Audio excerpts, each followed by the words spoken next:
Welcome friends, welcome back to the kitchen, welcome back to another episode of Unboxing New Old Cookbooks.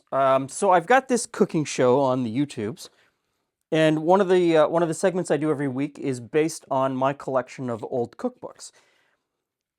People also send me old cookbooks that they no longer want, or that they found and they think that I might like. So once a month, I unbox what shows up at the post office on a Wednesday, and then on a Sunday we will cook a recipe out of one of the old cookbooks that has arrived. So let's see what we've got here. Okay.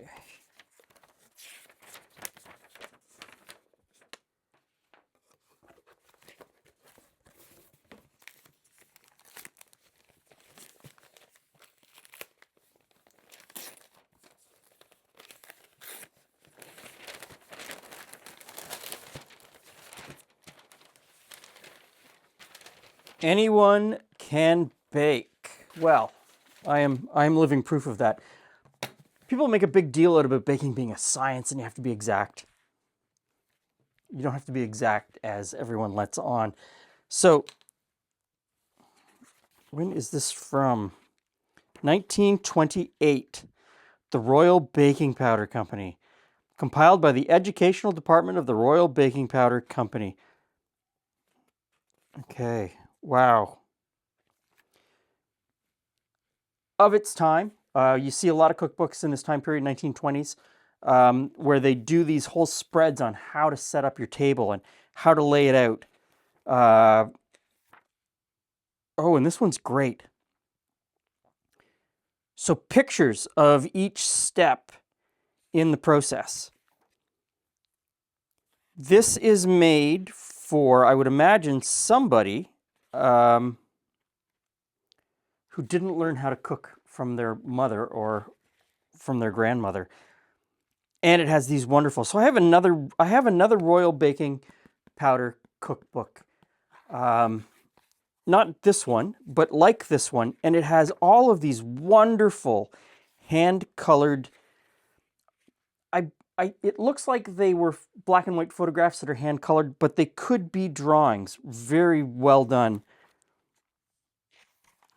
This is great. This is like a look and see. This is a 1927 YouTube cookbook.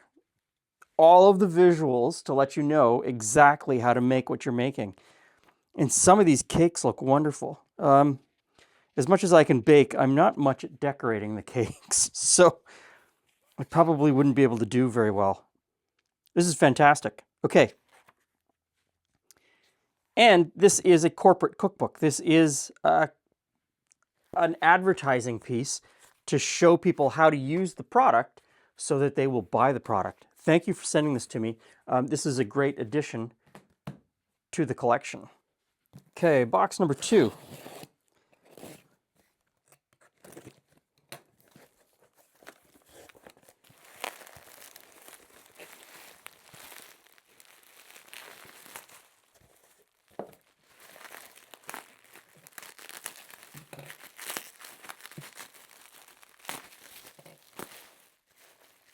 Wow.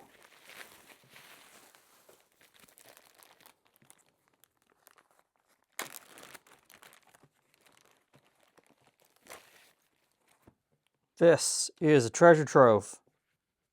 Quite a stack of books here. One on the top, the Metropolitan Cookbook, Metropolitan Life Insurance Company.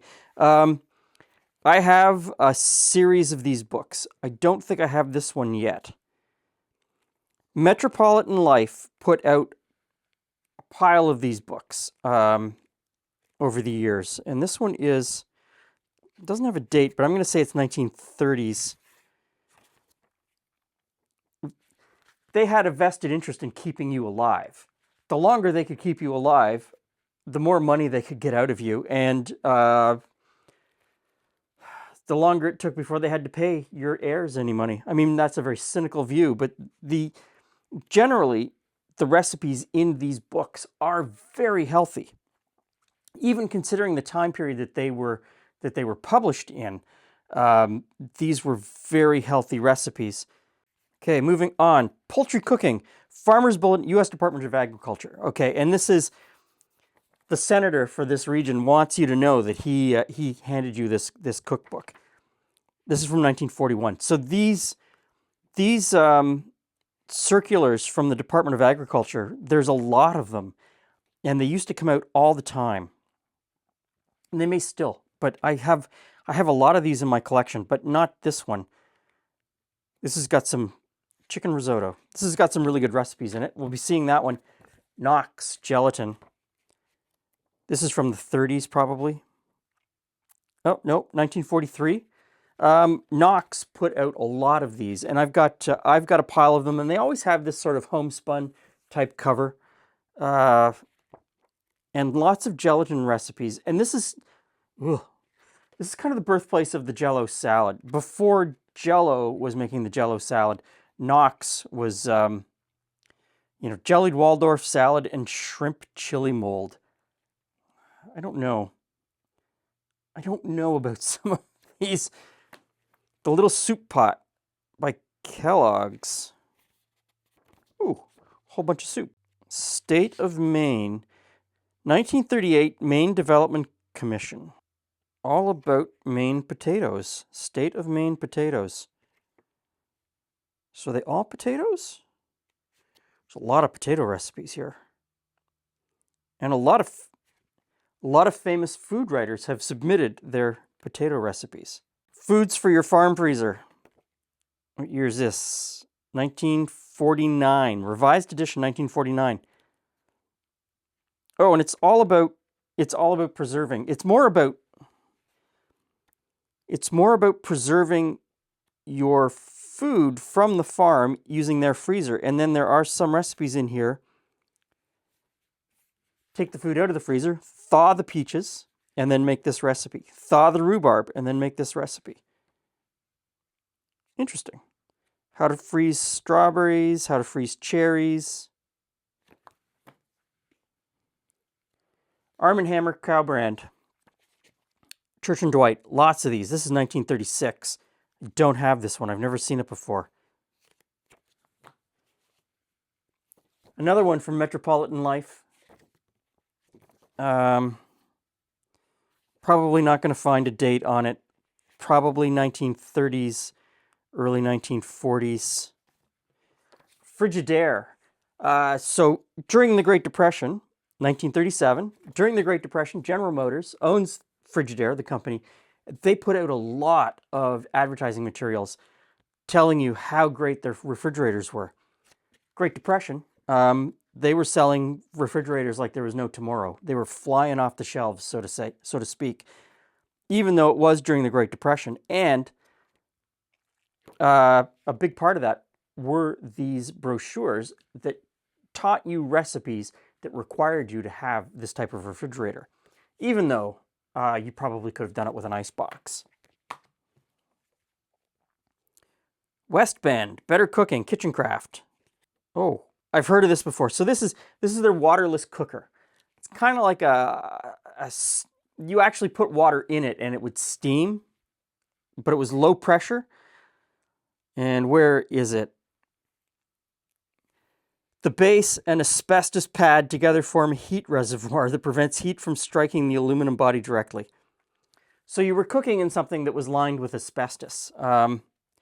Probably not the best idea. More Knox gelatin.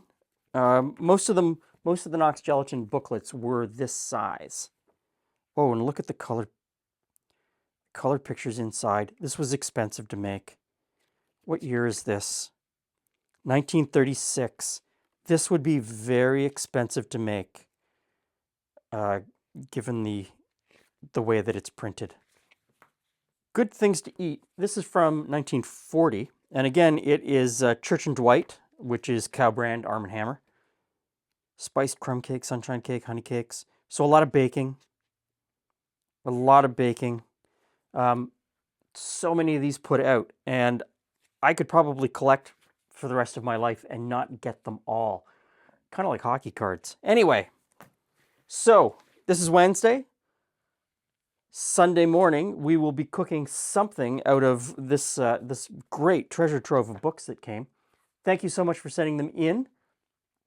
I really enjoy going through these boxes and discovering new things. Thanks for stopping by. See you again soon.